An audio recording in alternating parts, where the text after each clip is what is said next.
Brock, what is your reaction? You know, you lose one fight and you lose your belt, and all of a sudden there are rumors that you don't want to be in this anymore, that you'd rather be in WWE. I mean, what are your thoughts when you hear those kinds of things? You know, when I go dark, people got to talk about something. So, you know, and I don't have any control over that, nor do I really care. I'm just glad they're still talking about me. You know, that's a funny thing. I go up and sit in my deer house or my fish shack, and you guys still talk about me, and I don't have to say a word. So it is, you know, I'm here. I'm here. Similar situation to Jay Cutler, though, because you know, like Cutler, people were on Twitter ripping him about his knee for not playing before they knew the extent of the injury. There was, you know, fans out there ripping you that, you know, you didn't want to fight anymore before they knew, you know, heard from you. Yeah, there's, you know, that's just the internet. You know, there's, because of those little things right there, people can say whatever they want and not have to have any kind of, you know, credibility or nothing, you know, so that's the world we live in. Do you ever hear much of the talk that goes on, or do you just go completely dark? I don't know. I don't. I don't get caught up in any of those things. I don't, you know, I bought a computer. I got on the internet because I'm, you know, writing a book, and it's easier than sending, you know, 400 pages of faxes back and forth.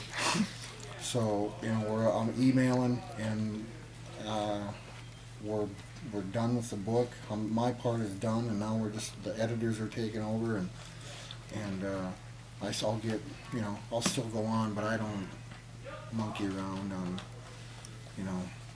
If I am going through my outdoor magazine and I see a product that I really am interested in, and I want to learn a little more about it, I go on and read about, you know, but I don't surf the web.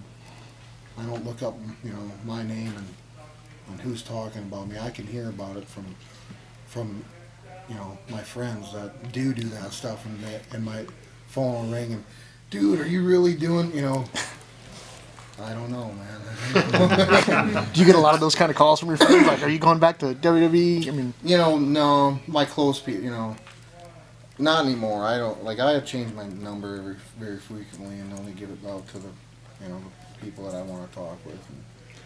But everyone, you know, you go to the store and stop at the gas station or whatever, and you'll get the whatever, and I'm like, really? Sometimes I just roll with it. Yeah, I'll see you at Mania. Whatever. It's just easier. So the whole contemplating retirement thing was totally fabricated from. I don't know who started it or where it came from. It wasn't from me or my, you know. I don't know. Like I said, you guys, everything takes on a whole, you know. Wasn't us though. I think it was fans that were saying it. It wasn't us. Snowball just, you know, starts out as a little whatever, and away it goes. Was there any self-doubt, although, like you said, you didn't know what the next step would be for you after that? Was there any self-doubt? Well, you really can't. I mean, you got to remember what I went through last year. I was, you know, last November I was in the hospital wondering what the hell I was going to do, you know. Then I'm on the road to recovery. Then I'm fighting Shane Carwin in a title fight. I have a baby in the meantime. And then I'm back. I'm in the gym a week later, and Dana wants me to fight Cain Velasquez in September. I'm like, well, I can't do that. What about October? You know, I'm like, no, I just can't. And you know, and then there I am, you know, and looking back, if there was things I would change, it would be not 2 title fights back to back in less than what, 2, 3 to half months. You know, that's fucking wacky, you know, and. So I wouldn't do that again, probably. But was I in great shape and was I prepared? Yeah, I think, you know, I think I was. Like I said, it's a game of inches, and I got put on Queer Street somewhere along there, and it's tough to get off Queer Street. So, you know, I got put on Queer Street with Carwin and was able to find a way out of it. This time I wasn't able to find a way out of it. So. Did he hit as hard as Carwin? I don't have a punch meter on me. I really can't tell. You know, getting hit is getting hit, but I think you get put in certain places. I don't know. I don't even remember being on Queer Street. I just think, you know, it's one of those things where there's things, you know, there's a point where I don't remember what happened. You know. I actually like Sports Science did that thing where they tested Kane's punching power, and he tested higher than anybody they had. So I was curious. They never tested me. Brock, what can you say about your drive? Because you know, you are a guy who you rose to the top in, you know, what, 3-4 fights. Now that you've lost the belt, is the hunger there to get it back, or was there a feeling of on to the next challenge? No.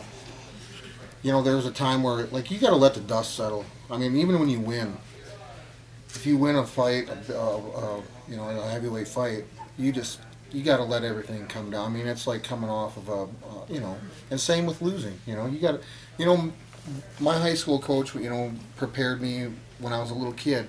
Losing, you know, you got to be prepared to lose before you can handle even how to win. You know, you got to learn how to lose. You know, if you can't lose right, then you know.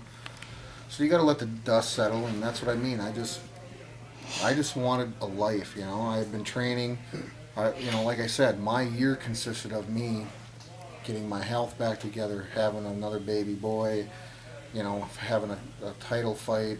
There was other things going on in my life at the time, you know. So I mean, there's, you know, so you just 2 title fights. I had a pretty full year last year, so I just wanted to get lost. Took my family and we went on vacation. You know, and I went hunting, you know, and did the things that get me grounded and shake the dust off me, you know. And you know, I probably caught a couple hundred fish this winter. I shot a couple nice bucks. You know, now I'm ready to kick some ass again.